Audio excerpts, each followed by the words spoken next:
Dia na paz do Senhor Jesus.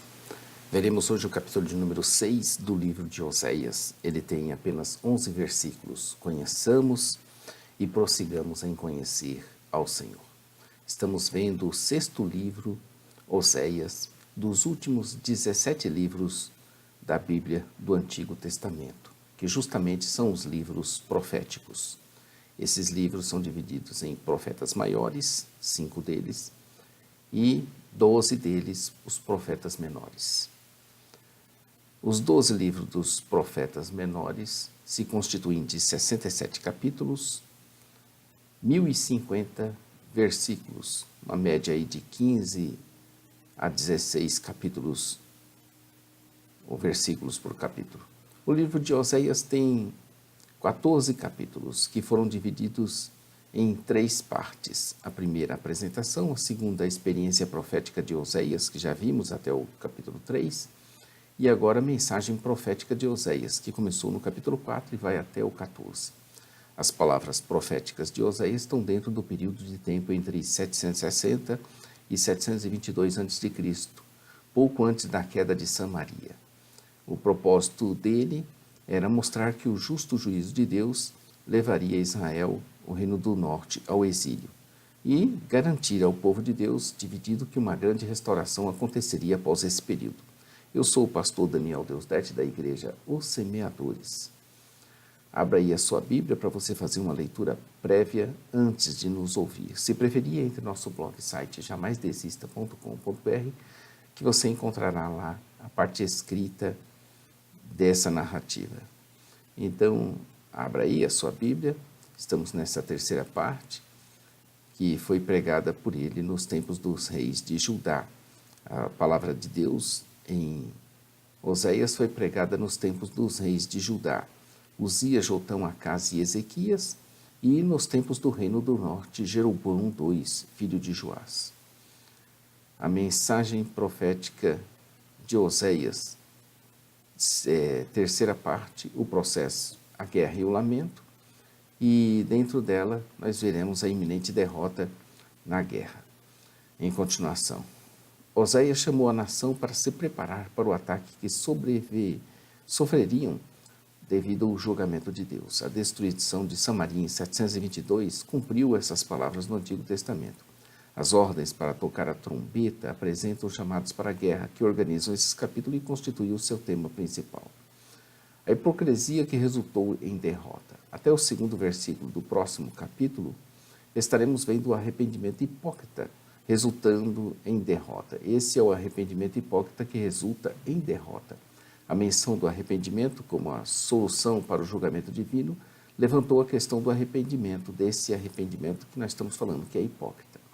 Esse cântico de arrependimento usa as imagens, mas parece superficial em sua entonação. O Senhor respondeu a essa hipocrisia com um julgamento severo. Enquanto os capítulos 4 e 5 começam com ouvi, este começa com vinde e tornemo-nos para o Senhor. Talvez os sacerdotes tenham sido citados aqui, como Israel foi em 2:7. O chamado para o retorno ao Senhor é uma das principais mensagens do livro. Os verdadeiros arrependidos e conversão deveriam trazer a reconciliação que pode incluir a cura e o cuidado das feridas. As palavras que seguem, todavia, indicam que esse arrependimento não foi de modo algum genuíno. O versículo, de fato, é muito bonito. Vinde e tornemo-nos para o Senhor, porque Ele despedaçou e nos sarará. Fez a ferida e nola atará. Ele é o Senhor, que em sua soberania permite que sejamos despedaçados para a correção, e depois o mesmo que nos sarará. O Deus que faz em nós a ferida e o mesmo que nos ata para curar. A quem devemos temer então? Ao diabo e aos seus anjos? Aos poderes das trevas e às forças ocultas? Não, devemos temer somente a Deus e dar-lhe glória. Apocalipse 14:7. Mas devemos ser sábios, que nossa luta não é contra o sangue e a carne, mas contra esses principados nas regiões celestes. A quem devemos temer? Somente a Deus. Contra quem devemos lutar? Contra principados e potestades, contra os dominadores desse sistema mundial em trevas, contra as forças espirituais do mal nas regiões celestes. A hipocrisia fica evidente pelo fato de o povo ainda não reconhecer quão sérias haviam sido as suas ofensas. No entanto, Deus prometeu que nos ressuscitaria e nos levantaria novamente, uma clara alusão ao ressuscitamento do Messias e de todos os que nele têm essa vívida esperança. A Bíblia de Estudo de Genebra, a qual recomendamos que você adquira na Semeadores, nossa loja virtual, www.semeadores.com.br, nos diz que a palavra hebraica significa levantar. Uma forma parecida é traduzida por despertai, em Isaías 26:19. Paulo possivelmente fez alusão a esse versículo em 1 Coríntios 15, verso 4, ao falar da ressurreição de Cristo Jesus. Após isso é que poderíamos viver diante dele para sempre. Veja aí também o Salmo 16, verso 11. Uma esperança central da restauração era a presença de Deus seria restaurada entre o seu povo. É somente depois desse ressuscitamento e desse levantar que o desafio é feito para conhecermos e prosseguirmos em conhecer ao Senhor. Esse segundo chamado, verso 1, conforme 6:1, para conhecer e aceitar a aliança do Senhor com a oração e a vida, é o centro da mensagem de Oséias. Na versão NVI, o mesmo versículo é traduzido da seguinte forma: conheçamos o Senhor, esforcemo-nos por conhecê-lo. Tão certo como nasce o sol, ele aparecerá. Virá para nós como as chuvas do inverno, como as chuvas da primavera que regam a terra. Oséias emprega metáforas que comparam a confiabilidade de Deus aos recorrentes fenômenos da natureza, ou seja, a certeza do nascer do sol para os vivos e a vinda das chuvas de primavera que regam a terra são eventos que estão intimamente atrelados à vida, dando-lhe suporte e também a sustentando. O verbo conhecer em Oséias se refere ao verbo hebraico yadar, que, conforme a época, não tinham o mesmo significado que conhecer, o gnoski, no grego, o gnose. O conhecer da filosofia grega é mais abstrato, enquanto que o conhecer do hebraico é mais prático e experimental.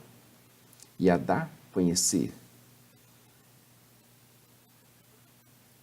Até o verso 11, Deus responderá ao arrependimento hipócrita que estava acontecendo em Israel. No verso 4, Deus levantou ou lamentou a qualidade transitória da aliança do amor de Israel e Judá, fazendo um contraste entre esse amor e a sua própria fidelidade, verso 3, usando mais ilustrações da natureza.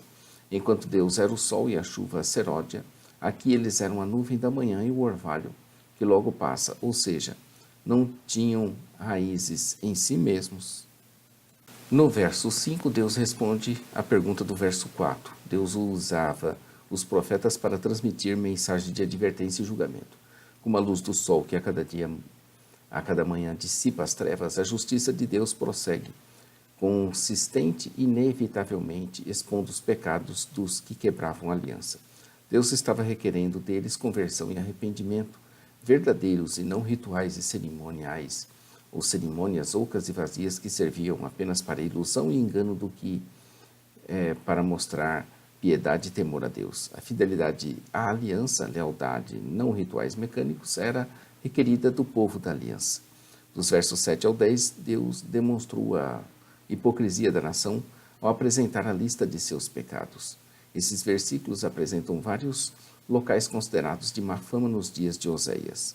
Embora não saibamos os detalhes, o registro serve para incriminar toda a nação. A Bíblia de Estudo de Genebra nos diz sobre o uso de Adão como referência da transgressão, que a alusão não está clara. 3 possíveis referências são propostas. Adão como sendo o primeiro homem, Gênesis 3, ou como sendo um local, a antiga cidade de Adã, próximo ao rio Jordão, junto a Gileade e a Siquém. Essa é a tradução proposta, inclusive pela NVI, com relação a Gileade, região montanhosa ao norte da Transjordânia, mas a palavra poderia referir-se a uma cidade chamada Adã. Ela era considerada a cidade dos que praticavam a injustiça. termo usado frequentemente nos Salmos para descrever os inimigos dos justos e do Senhor. Outra característica dela era o fato de estar manchada de sangue, trazendo uma alusão aos 50 homens de Gileades envolvidos no assassinato de Pecaías, ou ainda como sendo a humanidade. A doutrina da aliança de Deus como Adão baseava-se em fatores diferentes da interpretação dessa passagem. Os elementos de uma aliança estavam presentes no relacionamento de Deus com Adão. Gênesis 1 a 3. Independente delas, o fato é que eles haviam se tornado aleivosamente contra o Senhor, ou seja, quebraram a aliança e foram infiéis. Os sacerdotes, que teriam a função de serem os representantes do povo diante de Deus, ao intercederem por eles aqui, no verso 9, são citados como hordas de salteadores que espreitam alguém na estrada de Siquém, que era um importante centro religioso e político à época. E ainda como aqueles que estariam cometendo outros crimes muito vergonhosos. O capítulo 6 começa com: vinde e tornemo-nos para o Senhor, porque ele despedaçou e nos sarará, fez a ferida e nola atará. E o verso de número 11, também para ti, ó Judá, está determinado uma ceifa, ao querer eu trazer do cativeiro o meu povo. Nós estamos vendo que a alusão não está clara, mas pode ser uma referência ao papel dos sacerdotes numa conspiração contra a família real, no verso de número 8, que diz: Gileade é a cidade de malfeitores, está manchada de sangue. A coisa horrenda que ele via, compare com Jeremias 50, 31, 18, 13, 23, 14, era a prostituição de Efraim na casa de Israel, talvez uma figura para indicar a infidelidade religiosa ou política.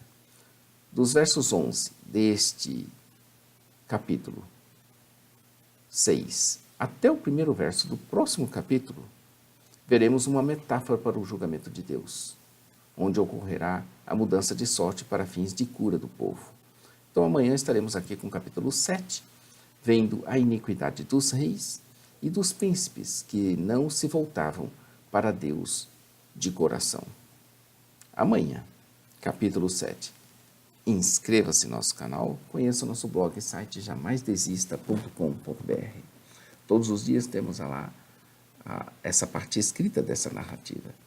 Também nossa loja virtual, ossemeadores.com.br. Nossa rádio, programa de rádio às 8h30, todos os dias, radio.ossemeadores.com.br. E às 15 horas, Momento Missionário, com o pastor Johnny Ramos, diretamente da Suécia, Palavra de Vida, aos sábados, às 15 horas. A todos um bom dia. Maranata. Ora, ora, vem, Senhor Jesus. Deus abençoe sua vida, família e ministério. Amém.